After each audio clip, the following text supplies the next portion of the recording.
యెహోవా రాజ్యము చేయుచున్నాడు, జనములు వణకును, ఆయన కెరూబుల మీద ఆసీనుడై యున్నాడు, భూమి కదలును.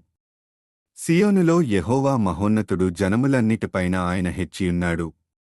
భయంకరమైన నీ గొప్ప నామమును వారు స్తుతించెదరు. యెహోవా పరిశుద్ధుడు. యథార్థతను బట్టి నీవు న్యాయమును ప్రేమించు రాజును స్థిరపరచియున్నావు. యాకోబు సంతతి మధ్య నీవు నీతి న్యాయములను జరిగించియున్నావు.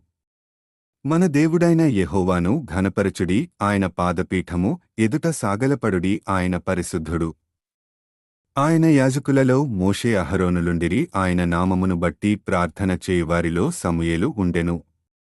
వారు యెహోవాకు మొర్రపెట్టగా ఆయన వారికుత్తరమిచ్చెను. మేఘస్తంభములో నుండి ఆయన వారితో మాటలాడెను. వారు ఆయన శాసనములననుసరించిరి, ఆయన తమకిచ్చిన కట్టడను వారనుసరించిరి. యెహోవా మా దేవా, నీవు వారికుత్తరమిచ్చితివి. వారి క్రియలను బట్టి ప్రతికారము చేయుచునే వారి విషయములో నీవు పాపము పరిహరించు దేవుడవైతివి. మన దేవుడైన యెహోవా పరిశుద్ధుడు. మన దేవుడైన యెహోవాను ఘనపరచుడి. ఆయన పరిశుద్ధ పర్వతము ఎదుట సాగలపడుడి. కీర్తనలు 99వ అధ్యాయం.